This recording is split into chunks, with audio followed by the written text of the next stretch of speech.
안녕하십니까, 정지현입니다. 전날 뉴욕 증시는 차익 매물이 좀 출회가 되는 그런 모습들을 좀 보이면서 3대 지수가 하락세로 좀 마무리가 됐습니다. 나스닥 시장이 1% 가까이 1% 조금 넘게 하락을 하면서 좀 마무리가 됐고요. 특히나 필라델피아 반도체 지수가 5.28% 급락으로 좀 마무리가 되는 그런 모습들을 좀 보였습니다. 한국 야간 선물 시장은 1.4% 정도 하락을 했고요. 결국은 이 뭐 21선에 대한 지지 이 부분들을 좀 체크를 해봐야 되지 않을까 이렇게 좀 보여집니다. 미국 시장 같은 경우는 제법 많이 올랐었어요. 제법 많이 올라갔던 그런 부분들이기 때문에 일단은 어느 정도 좀 숨고르기가 좀 필요한 그런 상황들이고 상승을 했던 부분들에 있어서 이 목표치가 좀 도달해준 그런 모습들을 좀 보이면서 차익 매물이 좀 출회가 되는 모습들을 좀 보였었고요. 나스닥 시장 같은 경우도 정고점 돌파를 눈앞에 두고 있던 그런 상황들이었었는데 고점 자리대 추세 라인대를 좀 보게 되면 저항 자리대로 좀 부딪혀주는 그런 모습들을 좀 보였었죠. 그러면서 일부 차익 매물이 좀 출회가 되는 그런 모습들을 좀 보였습니다. S&P 500 지수도 마찬가지로 고점을 좀 기록하고 난 이후에 숨고르기가 나오는 그런 모습들을 좀 보였습니다. 나스닥 시장이 급하게 좀 밀렸던 부분들, 특히나 뭐 필라델피아 반도체 지수가 큰 폭으로 좀 밀렸던 부분들에 있어서는 반도체 기업들이 좀 약세를 보였던 그런 상황들이었었어요. 특히나 ASML이 좀 하락을 해주는 그런 모습들을 좀 보였었죠. 지금 나스닥 시장 쪽에 있어서의 하락폭 상위 종목군들을 좀 보게 되면 ASML이 16%를 좀 하락을 했고요. 넷리서치라든가 어플라이드 머티리얼즈, ARM 뭐 이런 기업들이 다 대체적으로 다 반도체 기업들이죠. 큰 폭으로 두 자릿수대의 하락을 좀 보이는 그런 모습들을 보였습니다. ASML의 실적 발표가 좀 있었어요. 실적 발표가 좀 있었었는데, 우선적으로 좀 봐야 될 부분들이 중국 쪽에 있어서의 규제, 이 부분들의 영향이 아닌가라고 좀 보여집니다. 실적에 대한 기대, 이 25년도 내년도의 실적에 대한 기대나 이런 부분들이 절반 정도 수준으로 하향 조정을 해버렸어요. 그 부분들 때문에 급락을 해주는 그런 모습들을 좀 보였었고, 거기에 따라서 반도체 장비 쪽이라든가 소재, 뭐 기업들이 큰 폭의 좀 하락을 해주는 그런 모습들을 좀 보였습니다. 어플라이드 머티리얼즈 같은 경우도 캔들의 모양새가 좀 상당히 좋지가 않은 그런 모습들을 좀 보였어요. 결국은 뭐 시장에 있어서는 반도체 쪽이 오늘은 조금 변동성이 좀 보이는 그런 모습들을 좀 보이지 않을까라고 좀 보여지고요. 엔비디아 같은 경우도 전날 같은 경우 4.6%대의 하락세를 좀 보이면서 하락을 마무리가 됐습니다. 그 영향 때문에 나스닥 시장이 좀 비교적 많이 밀렸다. 그렇게 좀 봐야 될 것 같고요. 상대적으로 뭐 애플이라든가 테슬라 이런 기업들 같은 지수를 좀 방어를 해주는 그런 모습들을 좀 보였어요. 우선 미국 시장이 좀 차익 매물이 나오는 그런 상황 속에서 러셀 지수 같은 경우는 그래도 강보합세로 좀 마무리가 되면서 중소형주들이 그래도 좀 선방을 했다라고 좀 보시면 좋을 것 같습니다. 한국 시장으로 좀 보게 되면 뭐 개파락 출발을 하겠죠. 근데 우선 야간 선물 시장에서 보게 되면 347.75포인트로 마무리가 됐어요. 1.4% 정도 하락을 했죠. 그럼 결국은 선물 시장으로 좀 보게 된다면 21선 자리대가 347.89포인트죠. 결국 21선 정도대에서 좀 마무리가 된 그런 상황들인데 우선 이 자리대를 좀 지지를 해 주는지를 좀 봐야 될 것 같아요. 이제 21선이 돌아가는 그런 과정에서 어느 정도 상승으로 돌아서는 그런 모습들을 좀 보였었고 5일선을 좀 지지를 해주는 그런 모습들을 좀 보여왔었는데 이 자리대 21선 자리대를 이탈을 하게 된다라면 뭐이 정도 수준까지도 밀리는 그런 모습들이 좀 나올 수가 있는 그런 상황들인데 만약에 21선을 깨는 그런 모습들이 나오게 된다라면 시장에서 종목군들의 변동성이 조금 더 크게 나올 수 있지 않을까 싶습니다. MSCI 한국 지수를 좀 보게 된다라면 21선을 깨는 그런 모습들을 좀 보였었고 10월 초 자리대를 이탈시키는 그런 모습들이 좀 보였습니다. 결국 시장에 있어서는 수급적인 부분들이 좀 필요한 그런 상황들이에요. 수급적인 부분들이 좀 필요한 상황들인데 여전히 외국인 쪽에 있어서의 매수세 이 부분들이 좀 절실하게 필요한 그런 상황들인데 외국인 쪽에서 매수를 해주지 않다 보니까 일단 종목군들이 탄력이 떨어지는 그런 모습들이고 연속성도 좀 부진한 그런 상황들이죠. 결국 이러한 부분들로 인해서 한국 시장이 계속적으로 좀 약화된다. 그렇게 좀 봐야 될 것 같아요. 다행인 부분들은 10월 달 들어서면서 매수세가 이제 서서히 좀 들어와 주는 그런 모습들을 좀 보여주고 있죠. 그 부분들이 그나마 좀 다행이다라고 좀 봐야 될 것 같은데 오늘 일단 외국인 쪽의 수급 이 부분들을 좀 확인을 해봐야 되지 않을까 싶습니다.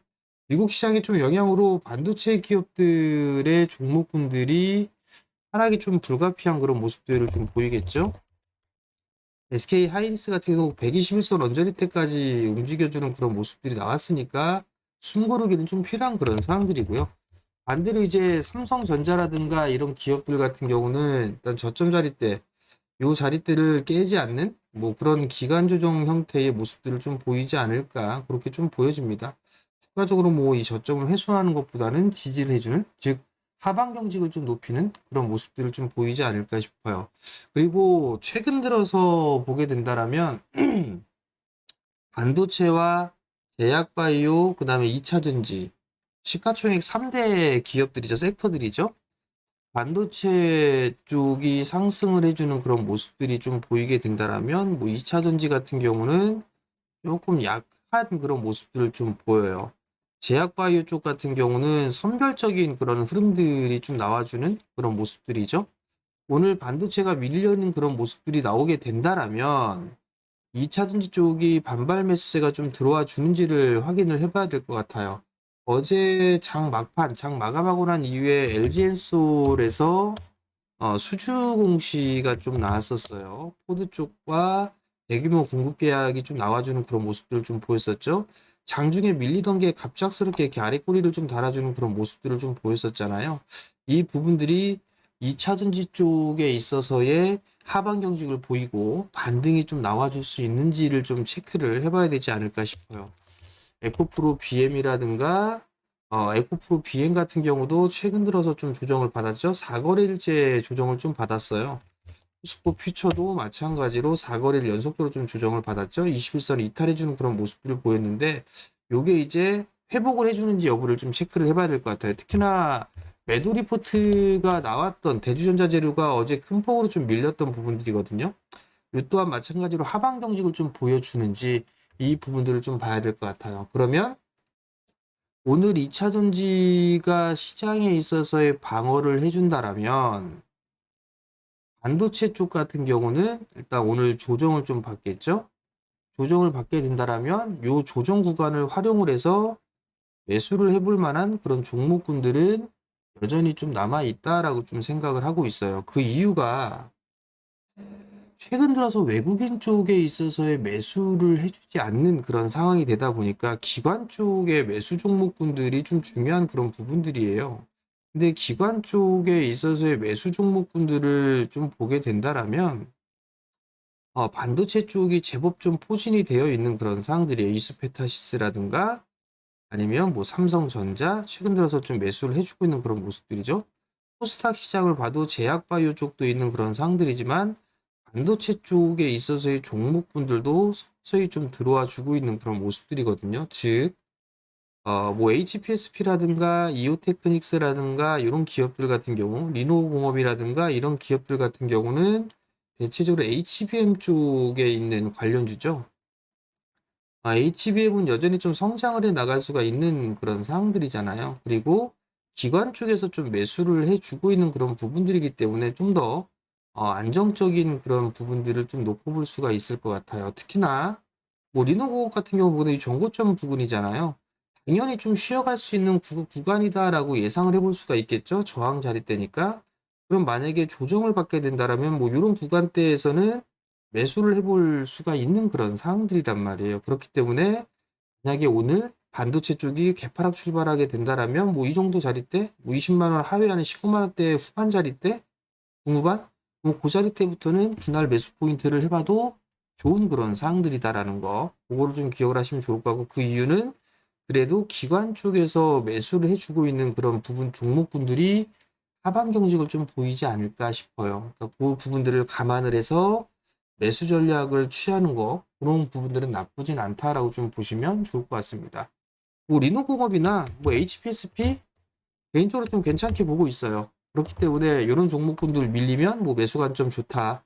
그 부분들 좀 말씀을 드려보도록 하겠고요. 오늘 2차전지 쪽에 있어서의 하방 경직을 좀 보여주는지 그 부분들을 노려보고, 반도체가 좀 조정을 받았을 때 제약바이오 쪽 같은 경우도 선별적인 강세가 좀 나올 수 있다라는 거, 그 부분들 좀 기억을 하면 좋을 것 같다.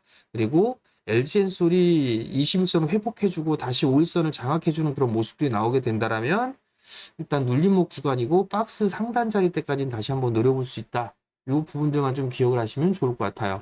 그 위에 이제 제약바이오 쪽 같은 경우도 선별적인 강세가 좀 나올 수가 있다라는 점. 왜냐하면 기관 쪽에 서 수급이 좋아요. 그리고 다른 부분들을 보게 되면 최근 들어서 조선주들도 양호한 그런 모습들이 좀 나와주고 있어요. 그렇기 때문에 오늘 뭐 관심 섹터로 좀 보게 된다라면 2차전지 쪽에 대한 흐름, 그다음에 조선주들, 그리고 선별적으로 제약바이오 뭐 이런 쪽에 있어서 흐름들은 양호할 것 같으니까 이 부분들 보고, 반도체는 조정을 좀 받는 구간을 활용해서 매수를 해보는 그런 전략이 좋다. 이렇게 좀 생각을 하면 좋을 것 같습니다.